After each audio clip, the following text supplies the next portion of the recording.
You might know this guy's picture, man. This is a guy by the name of Patrick Xavier Clark.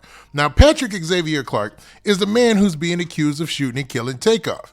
Now, he was in court recently, and it seemed like he's begging for the court's help in a number of ways. First, he wants his bond lowered, which is normal, right?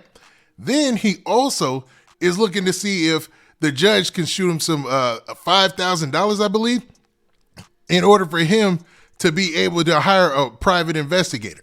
Now, the information that they have about him so far that got him locked up is all attached to some video evidence. So I don't know how much or how good a private investigator will do him, but man, everybody has the right to fight their trial how they seem, you know what I mean?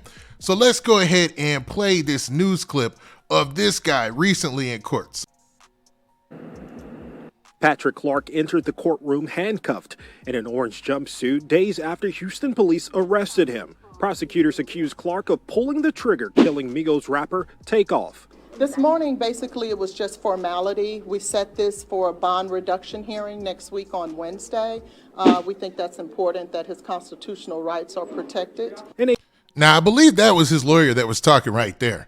And according to him, even on his own testimony, or what he said so far through his attorneys, he's exhausting a lot of money to spend on his lawyer. Now, remember, when he got arrested, he was supposed to have been found with a bag of money. That was a story that was going on out there. But, man, let's let it play. In a jail intake form, Clark describes himself as a self-employed DJ with total assets of $0. This is very early on. There is a lot of investigation that needs to be done.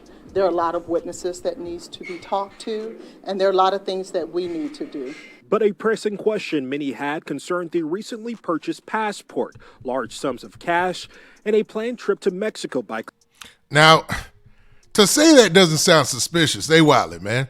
I know his attorney has to spin this in a way that's best for her client, but the fact that the shooting took place and he had a planned trip to Mexico, maybe. And we'll get to that in a little bit. So let me let this rock out a little bit more. Clark, which prosecutors used to argue he was a possible flight risk. There's other circumstances surrounding that. That was something that was already pre-planned, and it was counseled before he was arrested. So I think that's important. He wasn't trying to go anywhere. Now, everybody knows that in these bond situations, you got to prove that you're not a flight risk. And the fact that you are already looked at as potentially trying to run and go to Mexico, that could add to the fact that, they're going to put a little bit more on that bond, I'm thinking. So his attorney here is saying that, he had that trip planned previously. Like, he wasn't trying to run. And I don't know, I ain't buying it for some reason. I don't know. That's just me personally. That might be the truth, but I don't know. Y'all tell me in the chat. In the meantime, lawyers for Clark are preparing to argue their client deserves a lower bond. Something reasonable that's, been comparable to other bonds for other murders for a defendant who has no prior criminal history. Okay, so you heard right there.